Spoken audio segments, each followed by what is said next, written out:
What's up everybody, this is Danny, and today I've teamed up with Windows to show you a $219 laptop. A lot of you have been asking me to cover some budget laptops, so this fit in really perfectly, and this is available right now. It comes preloaded with Windows 10S, so if you're not familiar with that, I'm going to talk about some of the advantages of Windows 10S. So let's just get this thing out of the box. If I can get it out of the box. There we go. Having trouble? Contact Acer first. Remember that.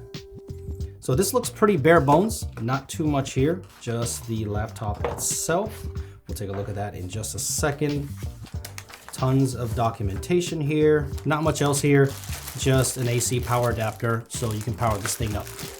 Let's get all this mess out of the way. Okay, so I didn't think it was gonna be built this well for this kind of price. Actually, there's a really nice texture here on the top.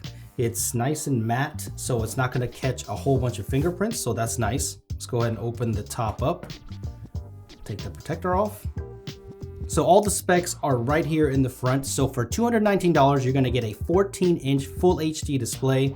You're also going to get a quad-core Celeron up to 2.2 gigahertz.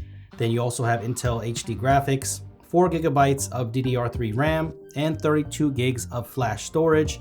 And you also get 802.11 AC Wi-Fi. And what's also cool about this is that this display folds all the way down just like that. So that's pretty cool. I can see this laptop being geared towards the education market, where this is a perfect price for that. And the way that the screen folds down, I can see kids being around this, looking at the display, interacting. So this is a really cool hinge mechanism here. Okay, so let me show you what ports come on this thing. And this is very light as well. So it's gonna be really good for travel. It's very compact.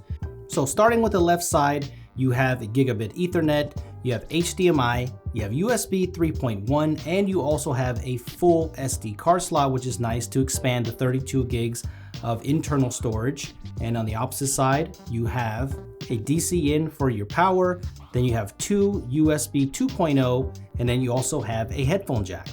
This thing is pretty thin and light considering it's got a 4,810 milliamp hour battery. It's supposed to be good up to 9 hours of battery life on a single charge.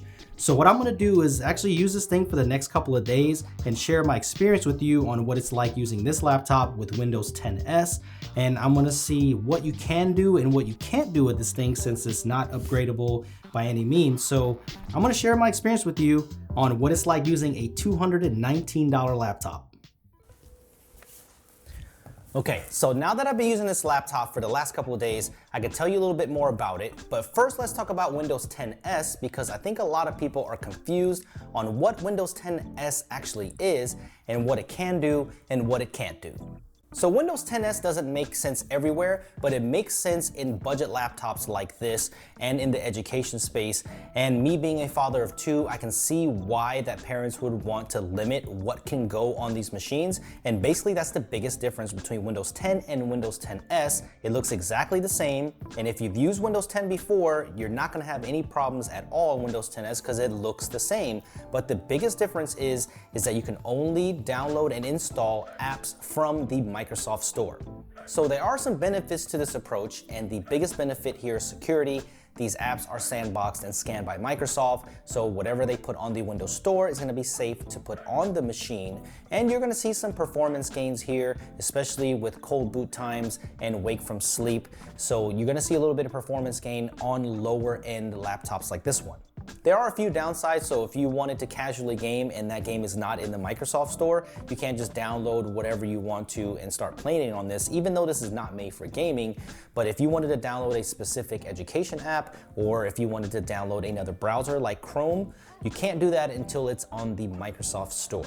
The good news is that the apps that I normally use are here in the Windows Store, so things like Hulu, Netflix, Spotify, the social media apps, they are all here. So if you're just gonna use this as a casual computer, some Word documentation, maybe you're gonna use it for school, or you're just gonna use it for a general computing thing, I don't think you're gonna have a problem with this. But if you need to go outside of that, like maybe do some creative work, then you might run into some problems. But the good thing is, if you do need that, you can upgrade to Windows 10 Pro.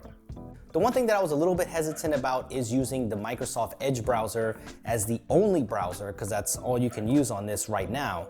But the Microsoft Edge browser has come a long way. It's no longer that laggy and cumbersome experience. It's pretty fast and it's less system resource heavy, so it can help you get great battery life, which this laptop gets, by the way. Good battery life is not quite the 9 hours that they projected, but it depends on your use, so expect anywhere between 6 to 8 hours of battery life, which I think is very acceptable for this price point. So a little bit more about this computer. I've been writing a lot of scripts and doing a lot of Word documentation on this, and it works perfect for that. It's a full-size keyboard. It's got some nice key travel too, so it feels good. I wish there was some backlighting on here, but it is a cheap laptop, so I can see why they skipped out on that. But the build is mostly plastic, so there's gonna be flexes here, especially in the keyboard and on the screen, so be aware of that. But these are all things that you can expect in this price point. The two speakers are at the bottom of the laptop, so they fire down. They actually get louder than you would imagine, but they are pretty tinny, so if you're gonna watch movies, I would probably use the headphone jack. The trackpad is actually a lot more responsive than I thought it would be in this price point, so it's got a decent click. I don't think you'll be disappointed with it. The biggest expectation that you need to lower yourself on is the display if you're gonna buy this laptop. Now, the 14-inch size is very nice. It's nice and spacious.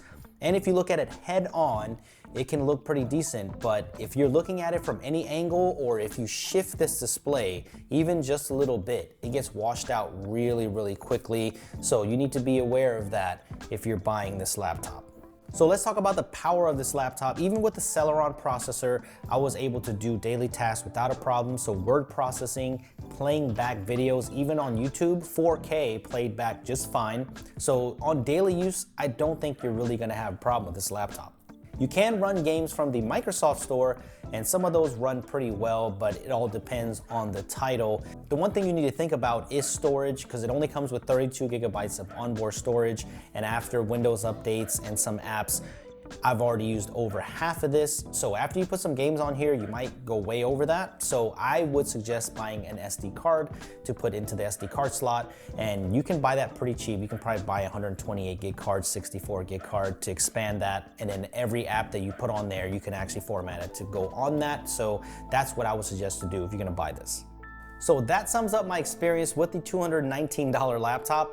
It's actually a better experience than I thought it would be. Its performance was better than I thought it would be. There's a lot of ports on this machine, a lot more than you would expect at this price point, but there are some compromises like the display, the flexible build quality, and things like that.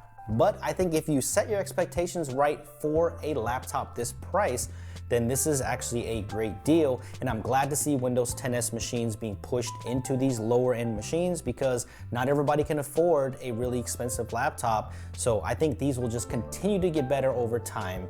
So let me know if you have any questions about this Acer Aspire 1 laptop with Windows 10s, or if you want me to test a few more things about it. This is just the experience that I had with this laptop and if it's worth buying. If you're interested in picking one up, I'm gonna leave a link down below for you. You never know, it could go even under $219. So if you want more budget laptop coverage on this channel, let me know by hitting that thumbs up button. Subscribe for more videos like this, and I will see you guys in the next one.